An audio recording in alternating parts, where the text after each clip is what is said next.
I'm Jeff Rosen. I'm a law professor at George Washington University and a co-editor with Benjamin Wittes of Constitution 3.0, Freedom and Technological Change.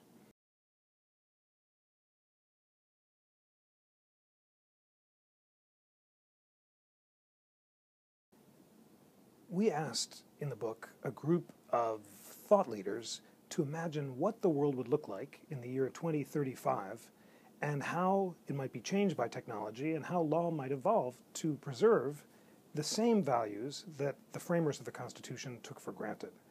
So we have a range of fascinating essays trying to imagine the future of free speech, of privacy, of genetic engineering, designer babies, patenting human life, issues involving internet governance and neuro-law, and in each of these areas, people cast their minds forward a few decades, tried to imagine a concrete scenario in which current constitutional values might be challenged, and then proposed a range of solutions for dealing with that.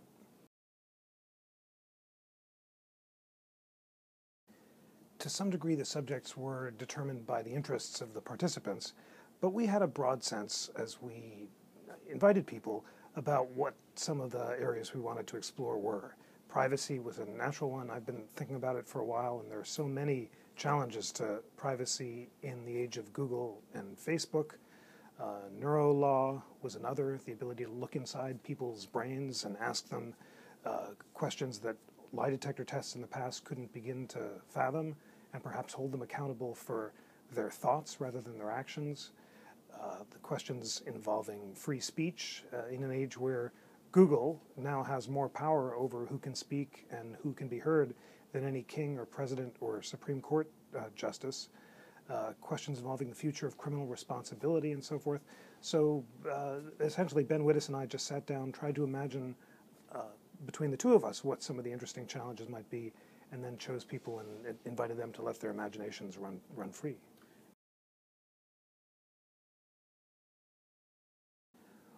We chose a great group of people. It includes, writing about privacy, Christopher Slobogin, who teaches at Vanderbilt, Oren Kerr, my colleague here at GW, and it also includes for free speech Tim Wu from Columbia, for neurolaw Carter Sneed, who's at Notre Dame, and Stephen Morse at the University of Pennsylvania. We have Jamie Boyle imagining the future of copyright and efforts to patent human life. In terms of designer babies and genetic selection, we have John Robertson from the University of Texas and Robert George and Eric Cohn from Princeton. And our final essay comes from Lawrence Lessig, who is an internet guru and tries to cast the whole book in a broader perspective and extract common themes among it.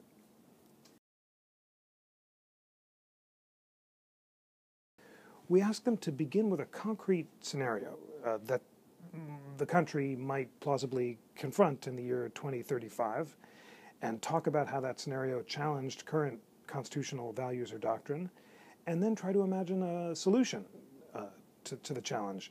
And what was so striking is that the range of solutions that people proposed. Some preferred judicial solutions and thought the Supreme Court should step in to protect constitutional values.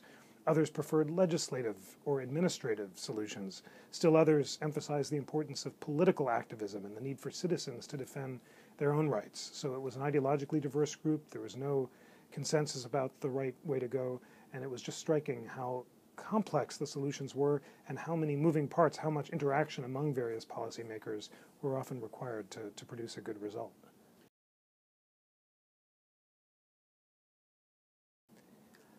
It was striking how many of the respondents imagined a future that might plausibly take place not in the year 2025, but 5 years from now or even at the moment.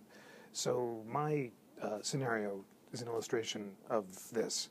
I imagine that in the year 2025, Facebook might be asked to put online all the public and private surveillance cameras that are now distributed throughout the world. And this is indeed already happening. Facebook has an app where you can watch live beach cameras from Mexico, which are popular with teenage boys for reasons you can imagine. So imagine that the beach cameras from Mexico are linked with the subway cameras from New York, with the hospital cameras in London. These images are archived and stored. You can sign on to Facebook, click on a picture of me, for example, back-click on me to see where I'm coming from, forward-click on to see where I'm going, and basically have 24/7 ubiquitous surveillance of anyone in the system at any time.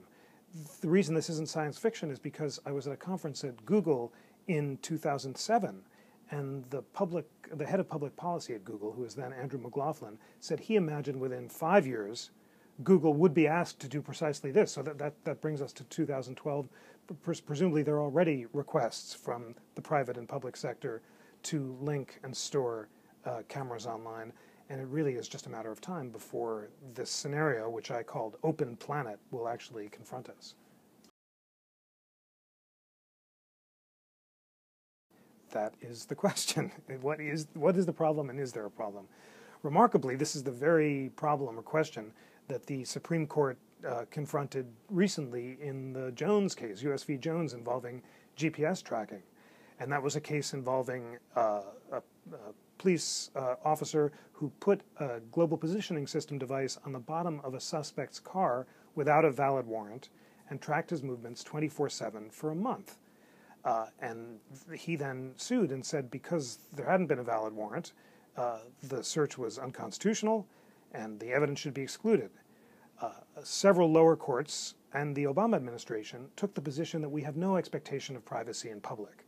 And because it's theoretically possible for our neighbors to track us down the street or for the cops to follow us for 100 miles, therefore the police should be able to use technologies like GPS devices to achieve the same surveillance virtually rather than actually. But in a visionary decision, a remarkable decision, the Supreme Court unanimously disagreed. It repudiated the position that we have no expectation of privacy in public, although the justices disagreed in important ways on the relevant reasoning. A majority of the court joined Justice Scalia's opinion, essentially saying there was a physical trespass involved when the GPS device was placed on the bottom of the car that interfered with the suspect's possessory interests, and therefore a search did take place, although the court didn't say clearly whether a warrant was required in all cases. But four justices were willing to go further. They said, repudiating the idea we have no expectation of privacy in public, they said there's a huge difference between surveillance for a day and a month. And although it's theoretically possible for the cops to hire 1,000 officers who could tail you from door to door, in practice that doesn't happen because of limited resources. And citizens don't actually expect that they're going to be tailed door to door for a month because it doesn't happen. And therefore, said Justice Alito, joined by 3 other justices, a warrant should be presumptively required for long-term surveillance, perhaps not for short-term surveillance, although the justices refused to specify the precise point at which a warrant might be required. They said if you're not sure, then you should get a warrant. So this obviously has direct and huge implications for Open Planet. We now have 4 members of the court, and really probably 5, because Justice Sonia Sotomayor wrote a concurrence where she signaled a willingness to go further in some respects, have suggested that for long-term ubiquitous surveillance of people, even in public places, a warrant is presumptively required. And therefore, according to this reasoning, if Google and Facebook did link up the cameras and create an Open Planet system, the police could not track a particular individual over an extended period of time without a warrant. That appears to be the holding of Jones, and that seems to me a sensible result. It's intuitively clear that there's a huge difference between what the police can learn about you when they follow you for a few minutes and what they can learn about you over the course of a month. The month-long surveillance reveals the newspapers we read, the people we associate with, the bars we visit, the private associations and feelings we have, and to refuse to require a warrant for that intrusive a search would give citizens less privacy in the 21st century than they took for granted in the 18th. And that's really the challenge that I tried to confront in the chapter. How can we avoid allowing technology to erode privacy? And that's why I'm so encouraged that the Supreme Court accepted this invitation.